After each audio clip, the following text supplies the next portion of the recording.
So, welcome everybody. This is Microsoft 365 and Power Platform weekly community call with Microsoft speakers, with certain exceptions. We every now and then have certain non-Microsoft people joining us on these calls as well, doing Microsoft-related topics, like, for example, today, when I'm joined by David Warner for one of the demos. Now, today is October 28th. My name is Juvonen. I'm a Principal Product Manager for Microsoft, and today's community call, hopefully you didn't completely missed it, because if you are based in Europe, this call, as an exception this week, is a 1 hour earlier. For US-based people, you didn't even notice any difference, but that's because Europe actually transitioned to the daylight away from daylight savings, if that's the right way to say that. But anyway, on the winter time, and that means that for this week, the call is in a bit of a different schedule. Starting next week, it's again aligned between the different time zones. It's that time of the year again when things are getting a bit shuffled. Now, if you have downloaded the recurrent invites, those are being automatically adjusted within your calendar, so that should be good. Now, let's actually move into the topic. So we're going to recap some of the slides again and assets which are available for you to take advantage when you are looking into starting on Microsoft 365 and Power Platform. And we're going to do latest news across the Microsoft blogs. And we are a bit early today. We do know that there's going to be a lot of news from Power Platform Community Conference. So we are missing those because we cannot disclose any of those news which are coming in within an hour or so. And after that, we're going to go to group picture time with Together Mode picture. And then we go to the actual demos of today, roughly 1:15. Me and David are going to start talking about using SharePoint Agents for business scenarios. So we'll have a one scenario where we're going to a bit deep dive on what are SharePoint Agents actually providing and why they are incredibly useful and super easy to use and super powerful.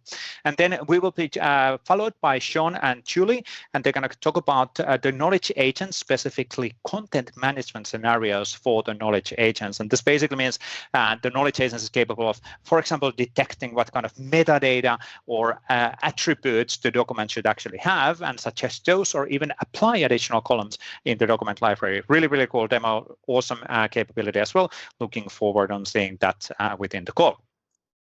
Now, we do have a lot of assets for you to get started in Microsoft 365 and Power Platform.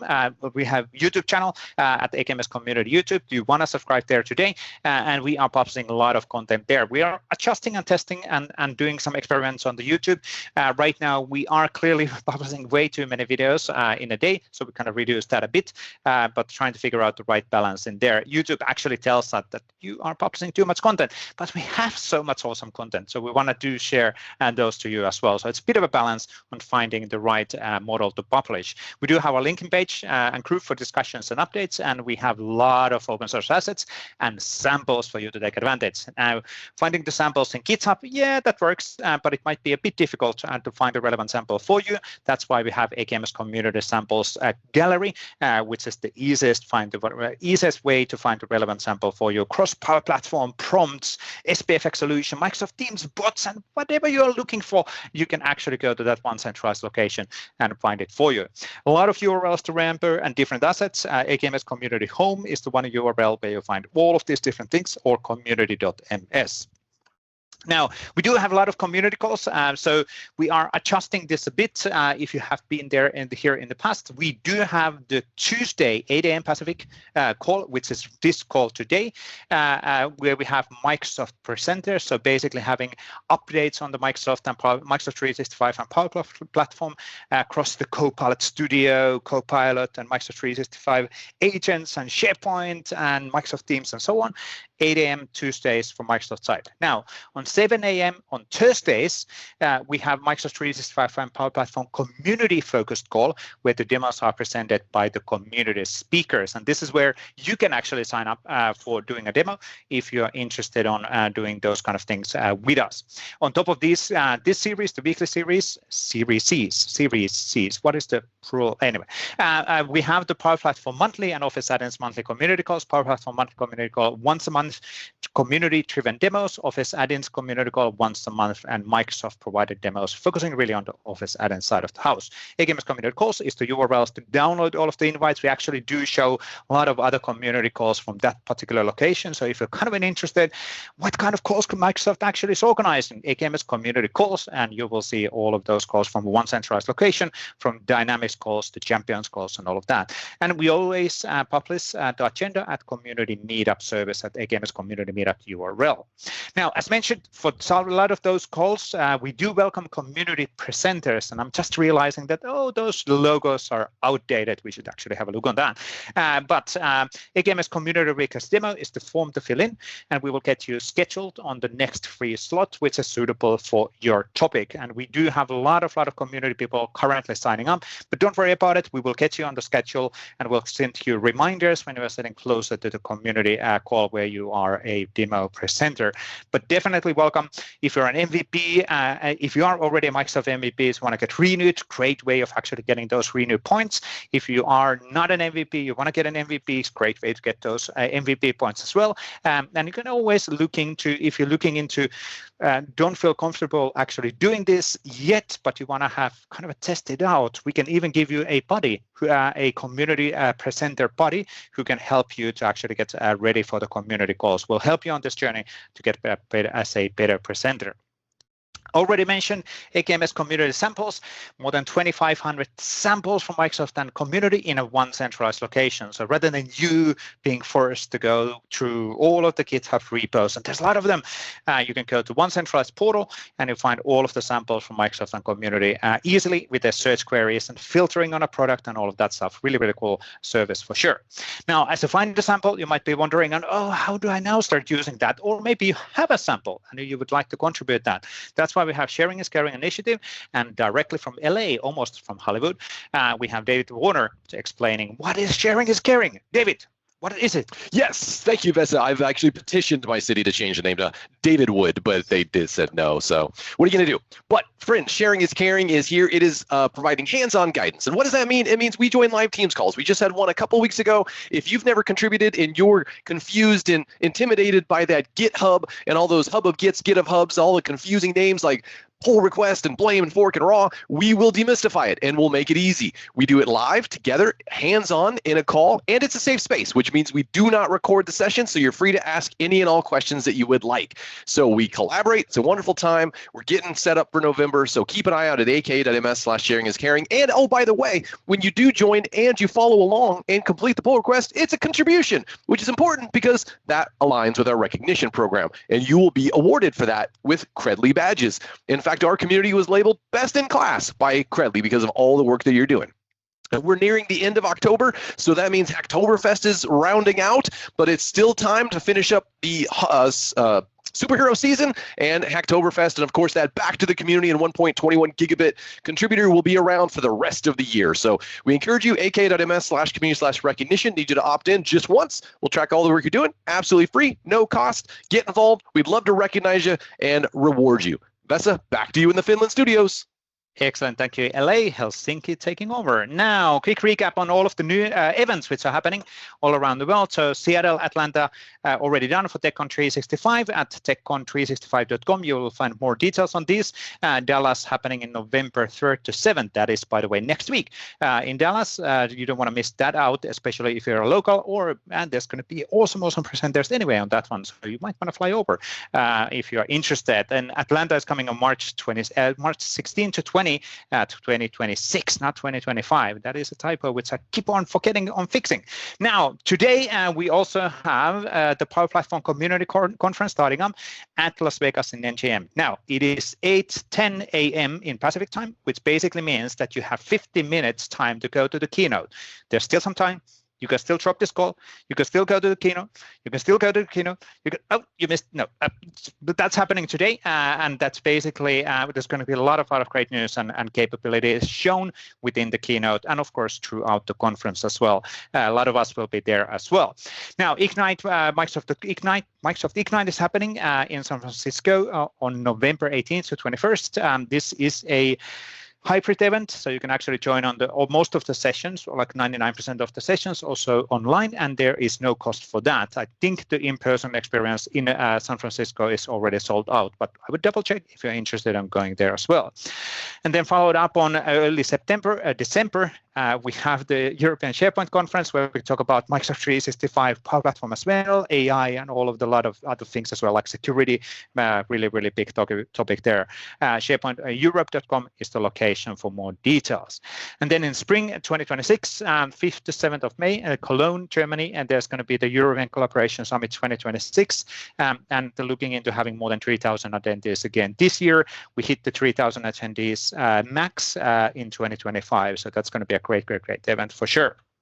On top of these events, we do have a lot of events happening all around the world, and you can always go to communitydays.org to check out the latest list on all of these events happening in all of the different areas and continents within the world. This is a full list currently from October to the end of December, all of the different events happening in Tunis, Oslo, Seoul, Dubai, and so on. So there's going to be a lot of interesting events available for you to join all around the world. And most of these are actually even free to join.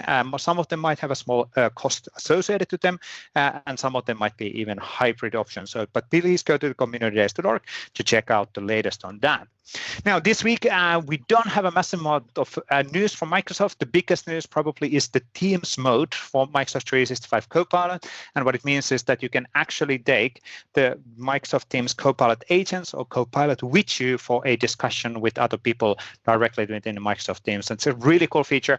You want to check that one out. And then more news will be announced within, I would say, 50 minutes or 45 minutes as we are heading to the Power Platform Community Conference keynote, which is starting at 9 a.m. on Pacific time. So we should have more news available by that time as well. Now, we also wanted to remind you one of the simplest way of getting contributing and getting started on contributing on community areas is by contributing on the Copilot prompt library. Super popular way of getting involved. AKMS PMP prompt library is the location, and from here you find different kind of prompts which people are using all around the world for Microsoft Copilot and Copilot for Microsoft 365 and all of those things as well.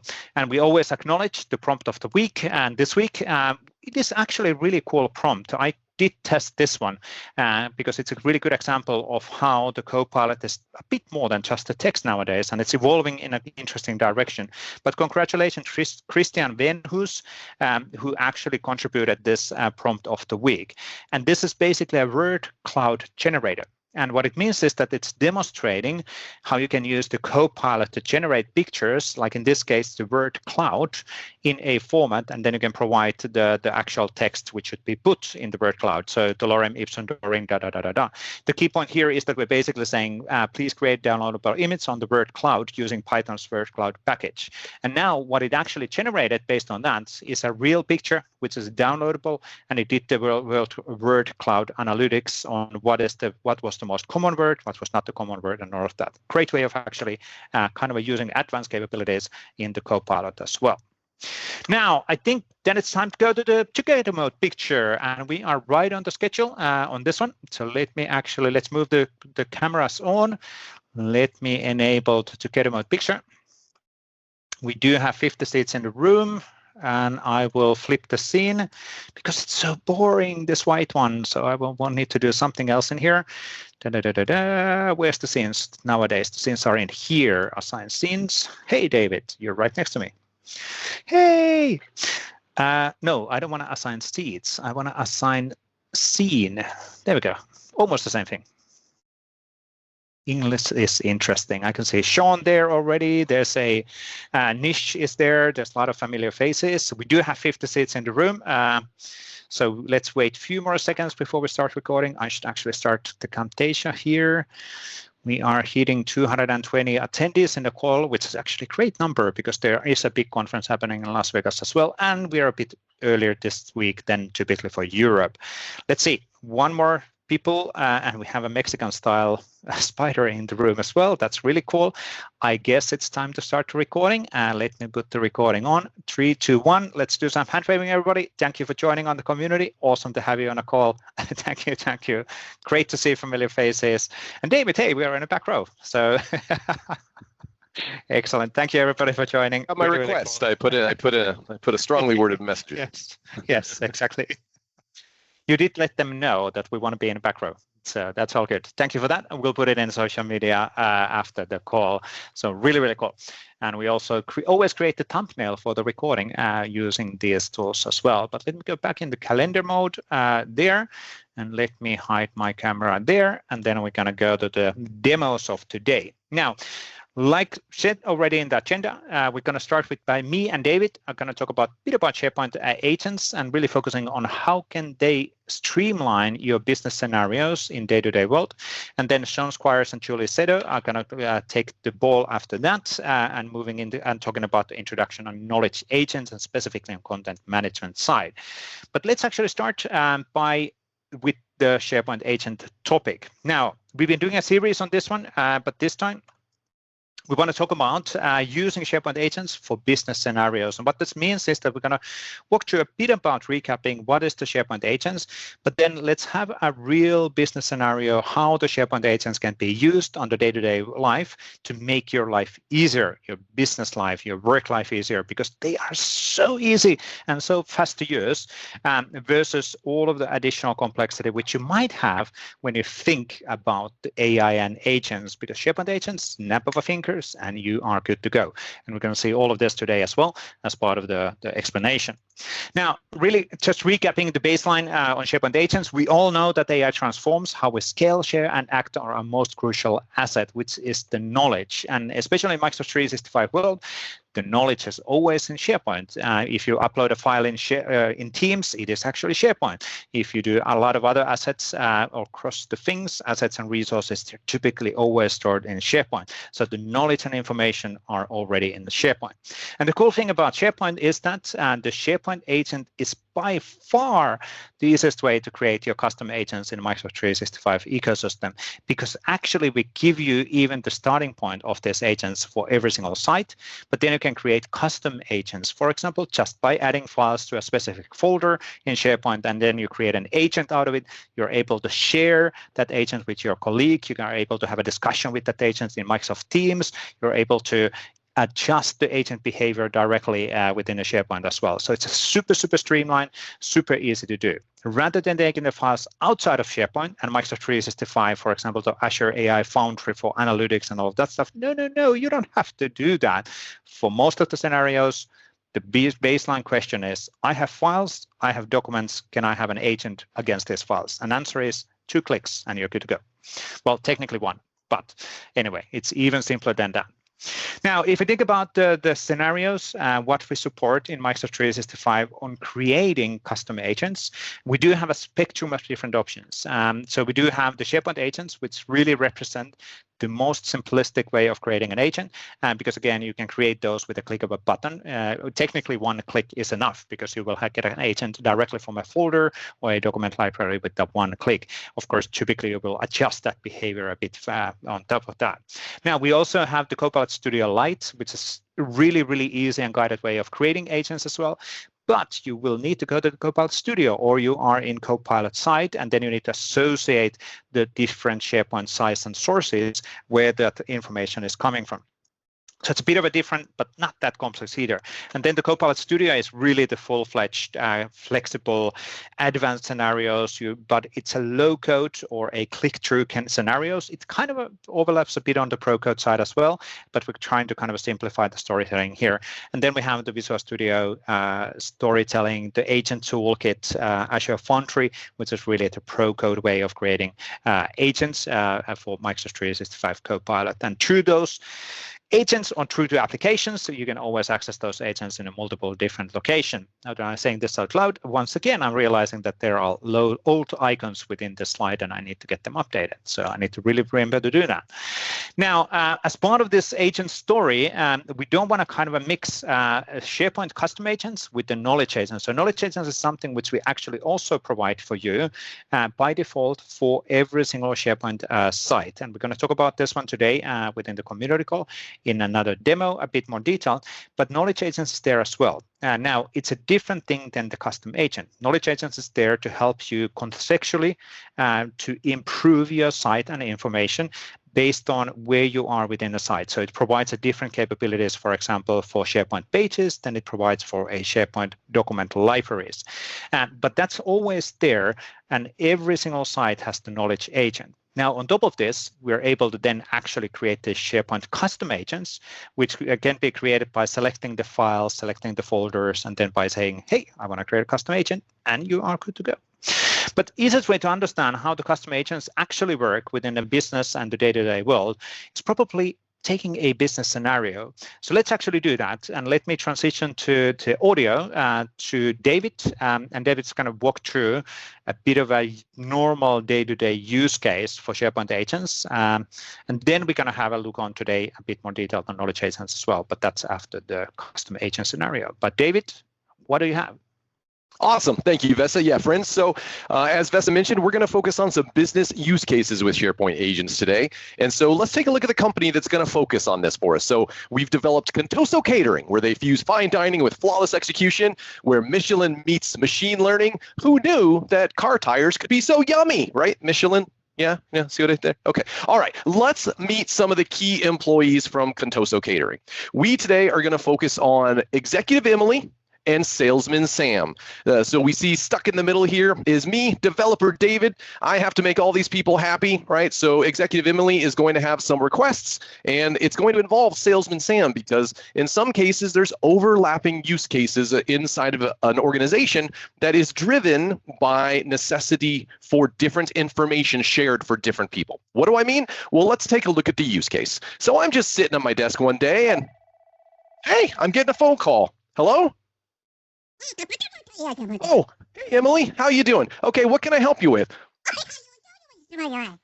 Oh, okay. You want to know if a SharePoint agent can provide one answer to an executive and another answer to a sales executive based on secured policy documents. So what you're saying is that there's one document for executives and there's another document for sales, right? Yes, okay. So we can actually tell it to look at two different places that are secured in two different ways.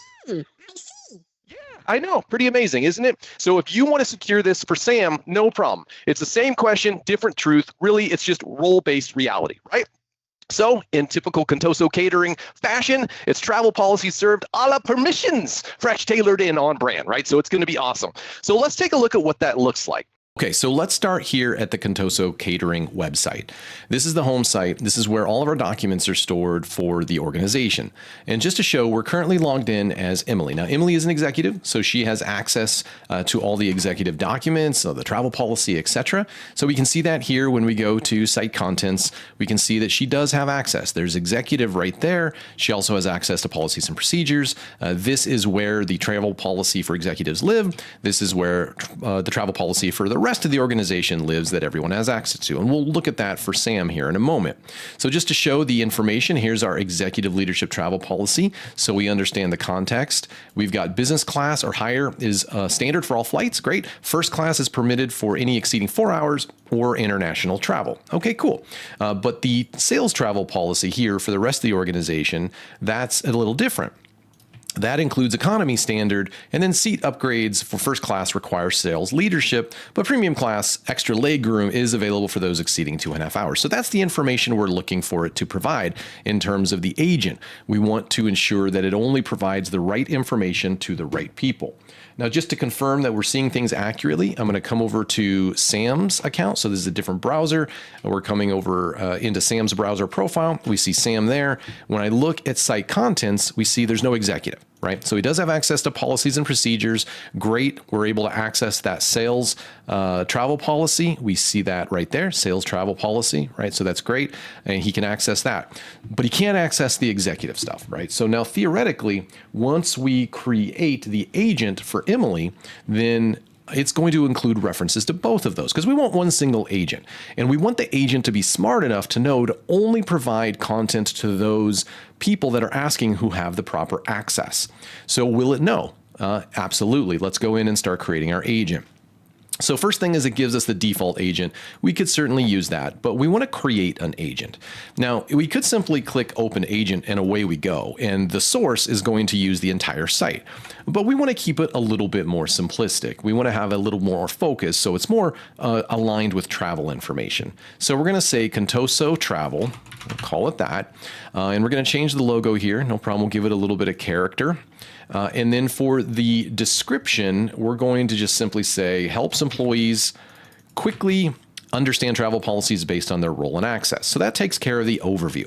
Now under sources, it's already looking at the site, right? So we have that. We could remove it, but we're not going to. But what we do want to do is we want to scope it to specific document libraries, and we could even go down to the files if we wanted to.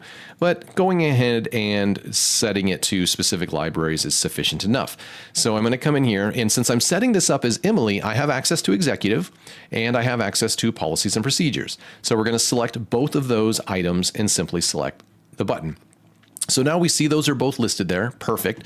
So the last thing that we want to do is set up behavior. So there's a few things here. We want a welcome message, which aligns with this over here, right? So that gives us and tells essentially what the user can use in terms of maybe some starter prompts. We'll leave that as it is. But for the starter prompts, we'll change those a little bit. We'll say, can I fly first class? And then we'll say, what's the daily meal allowance for when I travel? And then because we're a tech-centric cooking company, we'll make it a little fun, love games. Third thing here, does blue shirt guy get priority boarding too, right? A little fun here. Now, the last thing is the agent instructions. This is really the instructions where you want to define how your agent should behave. Now, I could simply select what's there and leave it, that's fine, but I'm gonna be a little bit more specific. And so extend that, look here, see what it looks like. You're a helpful, knowledgeable SharePoint agent that specializes in answering travel-related policy questions, provide clear, confident, concise answers, accurate, context-aware, feel free to use humor, but not be rude, okay? So now I could test this out before I even save and close it. So I'm gonna do that. I'm gonna say, can I fly first class? Now it should go work on our request. Behind the scenes, what's happening is it's essentially going in and pulling up our resources. And so it says, yes, hey, you can fly first class, but it depends on your role based on the executive travel policy, which it sees I have access to. It lays out what the rules are, and it gives me access to that. Now, it also sees that other policy as well. So it's looking at both, right? And it gives me even the comparison. So an organization or an employee executive is going to know if they're an executive. And so this provides that to them, which is great. Okay, cool. So now I'm going to click Save and Close. And what that's going to do is it's going to save the Copilot agent file. And it's going to save it into the agent file location. It tells you where that is. It's in Site Assets. We don't need to look at that right now. But for now, I'm going to close that. And now you'll notice that over where my default agent was, it has now loaded the travel agent, Contoso Travel. Right? And so I could access that. So now it's live. I can actually come in here and I can say, can I fly first class? I'm using it like I would in a normal situation. But the situation is that it is only available to me right now because I'm the one that created it. I, of course, have access as Emily to that information. Lets me know that when I now ask it, it gives me essentially the same information that I got when I was asking before as I was testing it. So great. But what if I want it to be available for everyone in the organization? Well, there's a few different ways that I could do that. I could click copy link for Teams. I could also include it in Teams, which we'll show in just a few minutes. I can also go in and set as approved. Now, when I set it as approved, it will then show up for other members of the organization. And so let me do that. I'm going to click set as approved, set as an approved agent. Once it's been approved, then I can actually find it inside my site assets under approved, and it'll make it available for other members of the organization. So I can hit OK. And I'm going to close it out here for Emily, and I'm going to come over to Sam now. And I'm in Sam's account, right? So I can see that here now. We're in Sam's account.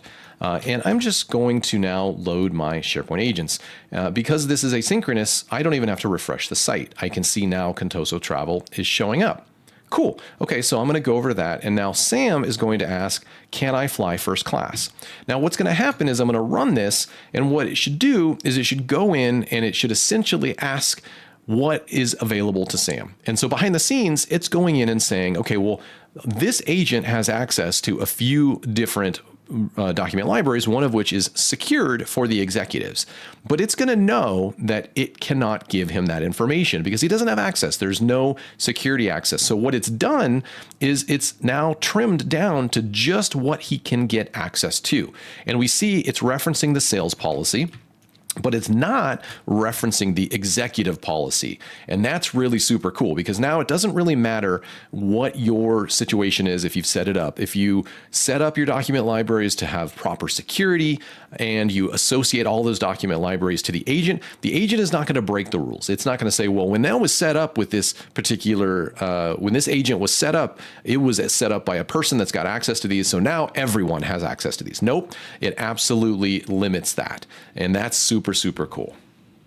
But wait, there's more. That is not the only way that you can consume agents. There's a super cool way to be able to share with teams. Now, if I go back to Emily and I go into my agents, I'm going to go back to the Contoso Travel and I'm going to go up to the agent settings and I'm going to select copy link for teams.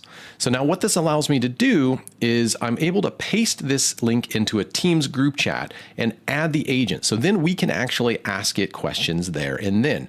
So I've got a chat going on over here with Sam. Sam had asked me earlier that he was looking for a travel policy. So, hey, Sam, you're asking about travel policy. So what I'm going to do is I'm going to paste in my agent and I'm going to hit enter.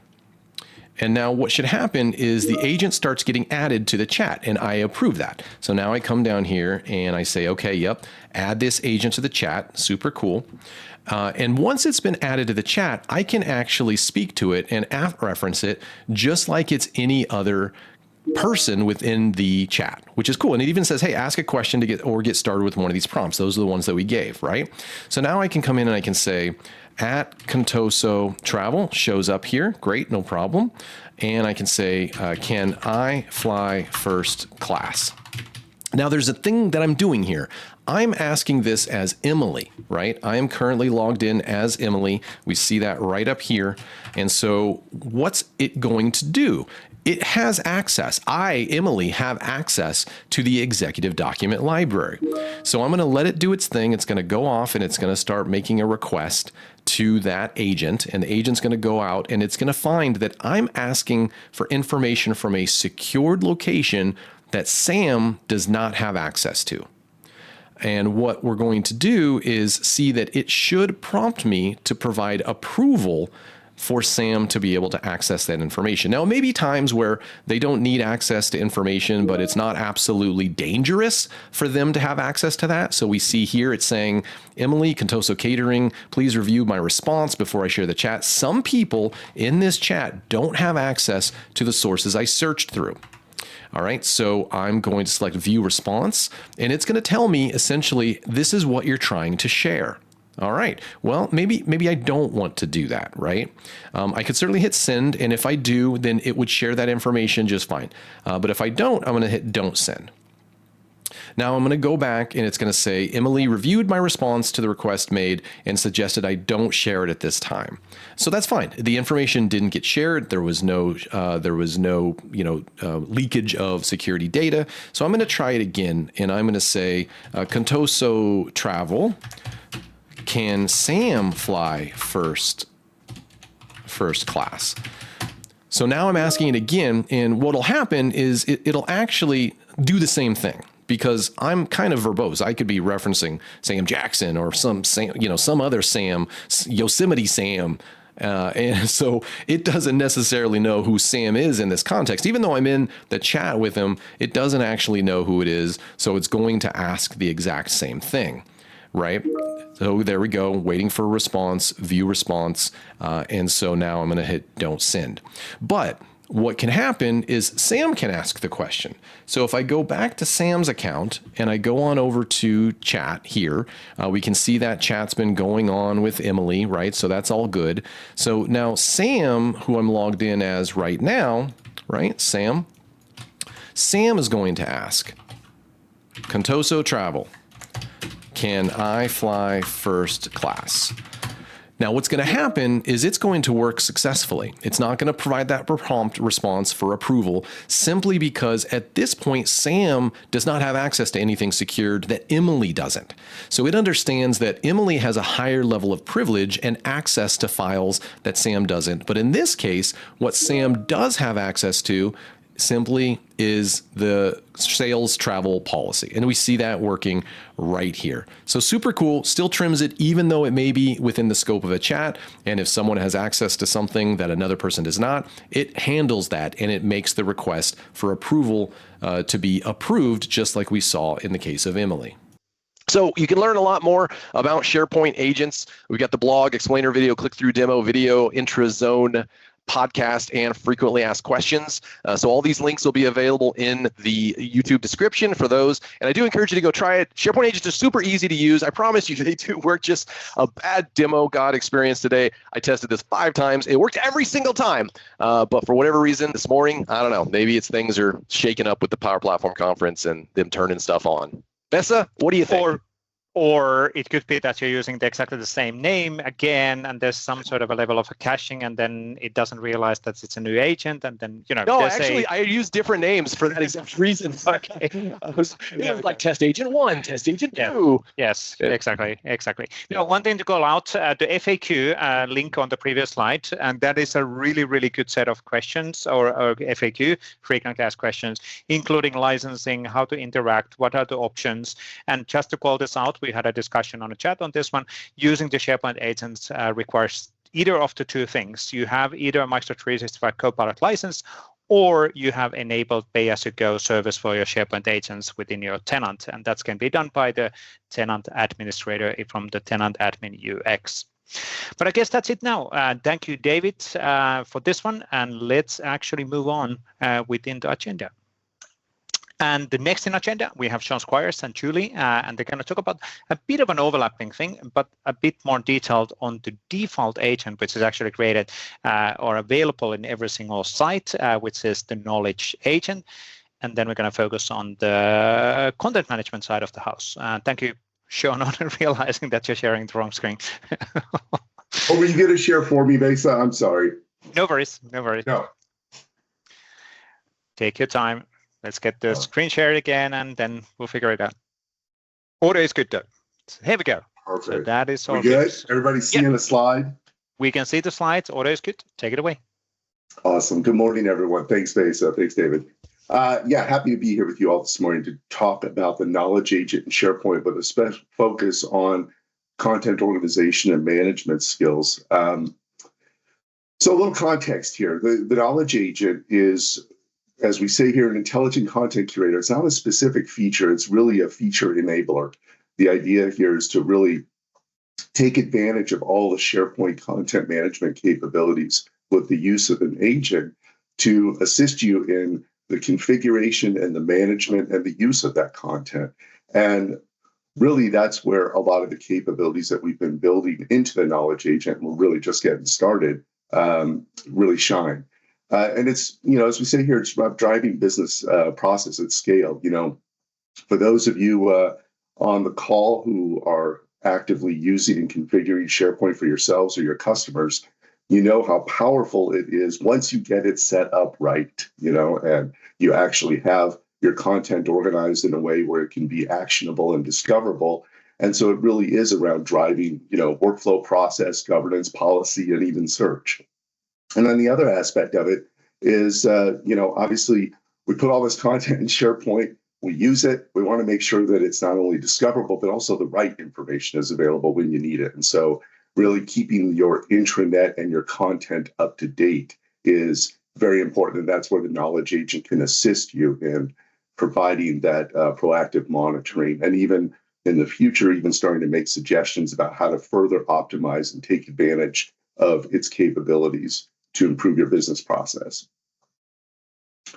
So the way we do this, and I know that there were some questions in the chat about this new knowledge agent icon, this what we call the floating button, the floating action button. And you'll see here that it is designed to, one, be persistent, but also I think the important thing here is that it's context aware. not just adapting to you and your SharePoint permissions, but also where you are in SharePoint. So if any of you have had a chance to take a look at this feature, this feature enabler, you'll see that the menu options change depending on where you are in a SharePoint site. And so obviously with things like content management, those knowledge agent skills around organizing your content, setting up rules for libraries, those are going to show up when you're on a document library. But then when you're on a home page, you might have a different set of options like creating a page or configuring other site assets. So the idea here is that it is context aware.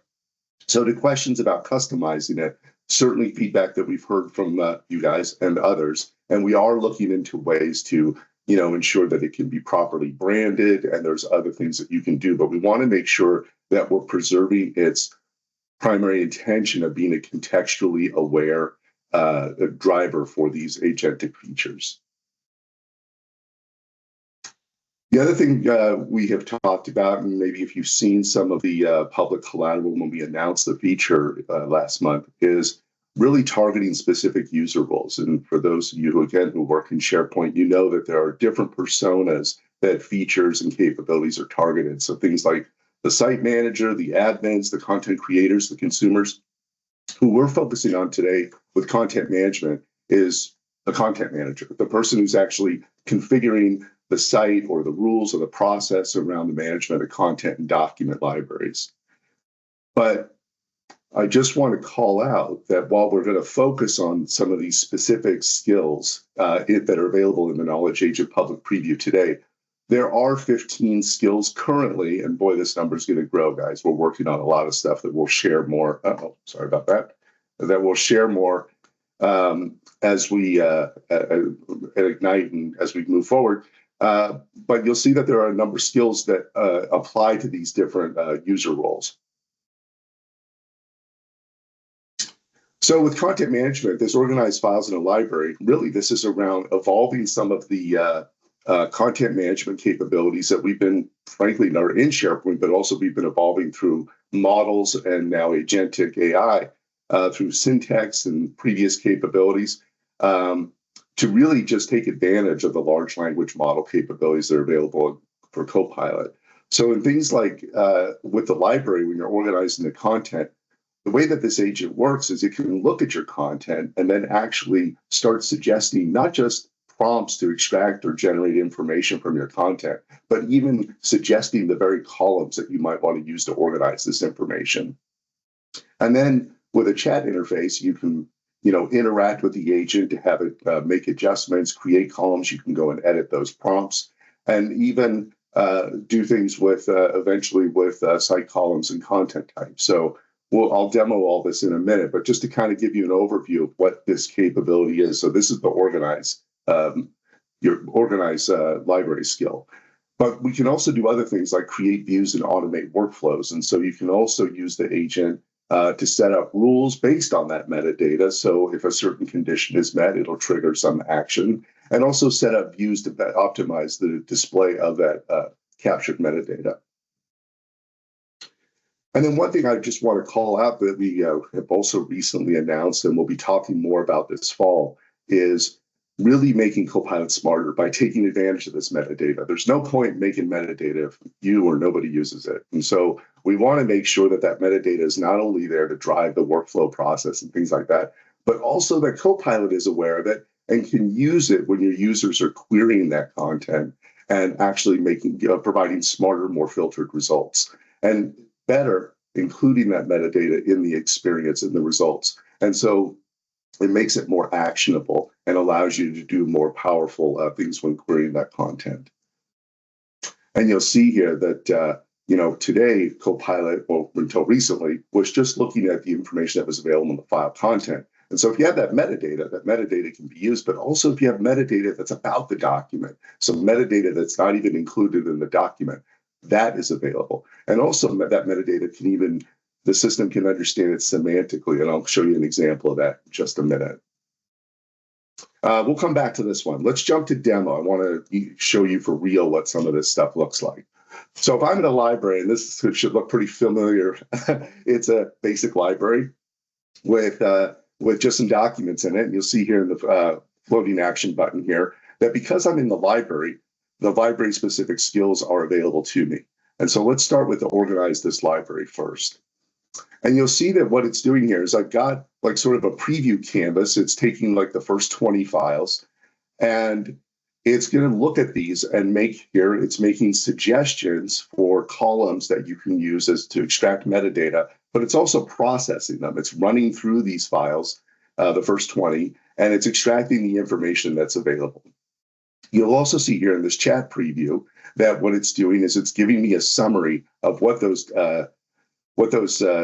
columns are that it created. And you'll see that it's giving me information about what the autofill prompt is. I can go ahead and look at that. I can go ahead and edit it. I can even edit the name of the column. And you'll see that these edit column changes, which we're all familiar with, are also reflected in the canvas. I can go ahead and save those changes. And if I'm happy with these, that's great. But I can also do something like, notice that I have these weird resume file names, but I don't even know who the candidates are. So I can do something like, create a column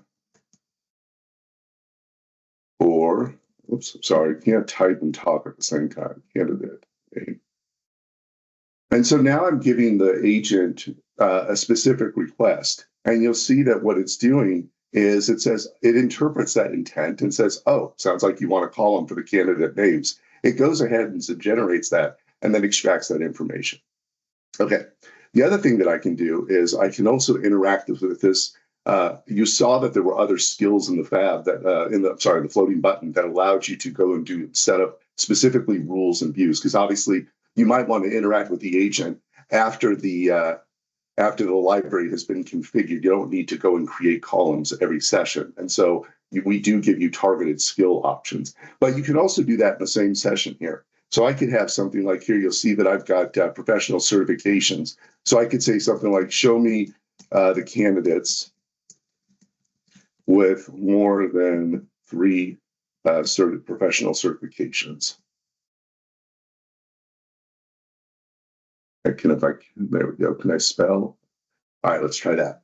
So now I'm saying, hey, you have this information available to you. Can you give me a filtered view of that? Not only does it say, hey, great, let's create a view for that, but I can also even show you what those results look like and preview. If I'm happy with this, I'll show you the rule stuff in a second. I can go ahead and commit these changes. And just like when I'm making changes to a view, I can go ahead and update the current view or even create a new view. Let's go ahead and update the current default view. And so now what it's doing is it's actually saving these changes back to the system so they're available for you and your content consumers. And then immediately what we're doing, if you're familiar with the autofill feature, we released over the summer the ability to see what the autofill activity was doing. And you'll see here that what it's doing is it's taking those first set of files, those first 20 files, and it's actually starting to process them. And notice that because I updated the view here, sometimes what it does is it does not refresh the view here. So let's go ahead and do that. Yeah, but you'll see that it's taking that filtered view of folks who have more than 3 certifications, and it's extracting that information. There is my updated and organized library. The other thing I can do, of course, is I can go and also set up rules. And the setup rules feature, just like the other skills, what it'll do is it will actually show you, I want to make sure I'm good on time. Okay, it'll actually show you some default starter prompts. We do this for each of the skills just to sort of help users understand what the agent is capable of doing. So I could do something here like send a notification when a new file or resume is added. And what the system will obviously interpret this as is a metadata triggered rule. In this case, an action where when a resume is uploaded, it'll give me that familiar rule interface, which we will be updating, by the way. And then I can go ahead and actually get that rule created. Okay, so there are the skills that we currently have available in organizing and managing your content in a document library in the public preview. And we are continuing to evolve this. And like I said earlier, we'll be introducing enhancements to these capabilities and adding even more skills to this experience. Now, the other thing I wanted to show you is, if I can get this guy out of the way, sorry. If you want to run a query, sorry, let's go back here. All right. So in this case, if let's go to this library where I've already got a bunch of information, and this is also these resumes. And one of the things I wanted to show you is in this example, what I have is I have years of experience for these resumes. And there's another option here called Ask a Question. And what this does is this allows me to sort of interrogate this library. So imagine I've got a lot of files here, and I want to ask specific questions using this metadata. One thing I wanted to point out, sorry, not years of experience. Let's look at the applicant's location. So in this example, what I've done is I've extracted the location because maybe this job is only located in a specific region. In this case, maybe it's in Europe. And I see that I've got a couple of users here that are in places like Rome and London. What I can do is I can say, hey, show me candidates located in Europe. So what I'm doing here is I'm not asking specifically for metadata like Rome or with London, but what I'm doing is it's actually going and grabbing that information and understanding that Rome is a city in Italy, which is in Europe. It understands that London is a city in the UK in Europe. And so it's able to interpret that semantic meaning of my question using that metadata and give me a more precise set of answers. All right, so that is the knowledge agent in a nutshell. There is a lot of information that we have made available with the release last month, and we're also going to be, I believe this morning, we just published a new blog that talks about some of the metadata search enhancements that we added there. And we'll be also making that available in other places in the agent world like Copilot. We'll talk more about that soon. I will note here that on this last link, the knowledge agent is available in public preview right now. You have to opt in your environment, and then it's available for folks with Copilot licenses. Now, when you opt in, what that means is you can opt in. Right now, when you enable the feature, it's going to be available everywhere, and you can opt out specific sites. What we will be doing in the next few weeks is having the ability to sort of scope it down and opt in only a select number of sites. We've heard that feedback from you and other folks saying, hey, I want to really test this out on a smaller set of smaller set of sites before I enable it across my tenant. So there's the knowledge agent, content management skills in a nutshell. I'm excited for you guys to check this stuff out. I am also excited to get your feedback. And we are obviously still evolving this. It's in public preview right now. But your feedback is invaluable for us to not only enhance the things that you need, but also to shape the product and some of the future skills we're working on. Thank you for the time. Back to you, Vesa. Excellent. Thank you, Sean, on that one. Really, really cool and a great update. And again, we shared already the latest blog post from a SharePoint blog in the chat as well. So that was released 1 hour ago. Great updates on the knowledge agents as well. Now, let me then go back on the slides just to wrap up the call for today, right on the schedule. This is really cool. So first, me and David, we were talking about the SharePoint agents in the business scenarios. Quite a lot of questions in the chat, which were answered as well. So hopefully we did cover all of the questions there, and also we can answer those later. And thank you then, Sean, on covering the introduction on knowledge agents and content management capabilities. So a lot of awesome automation and awesome capabilities in both of these. Now, next week, we have the call on 4th of November, 8 a.m. Pacific time. That for Europeans, and that does mean that it's back on 6 p.m. on Finnish time, it's 5 p.m. Central European time. So because, again, US moves to, what is it, non-summertime on next weekend. This week, the timing was a bit off for Europeans, especially because we moved to winter time already last weekend. It's complicated always on this time of the year. Luckily, next week we are back on the normal schedule. But next week we have April Dunham to talk about Master the Art of Building Agents using Microsoft Copilot Studio. And that's a recap on Copilot Studio Agent Academy. And there's some new capabilities on that side as well. So there's going to be a lot of great updates from April on that.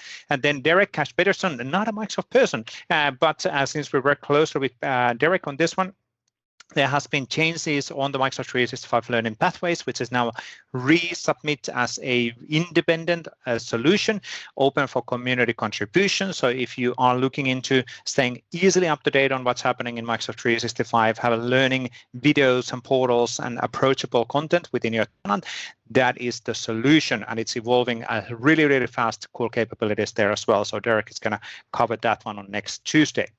In the meanwhile, if you are in the Discord world, we do have our Discord server at Community Discord, more than closing into 3,000 attendees or members on there. Pretty soon we'll kind of break the 3,000. I haven't checked today what is the exact number of today. Hopefully we haven't done that already. So one of you could be the person who drops us on the 3,000 members within the Discord. And we also are always looking for feedback on this course, call content, cover demos, all of that stuff. And this is important for us, so we're able to show the value of these community calls for our leadership and to be able to keep on doing them also in the future. But that's it for today. The recording will be available within 24 hours at Microsoft Community Learning YouTube channel. We'll kind of push out social media updates, including Together with Picture in the LinkedIn, in Blue Sky and Twitter. So updates are coming up on when the video is available. The next call in 4th of November. That's it for now. Thank you everybody for joining, and let's stay in touch. Cheers, everybody. Bye-bye.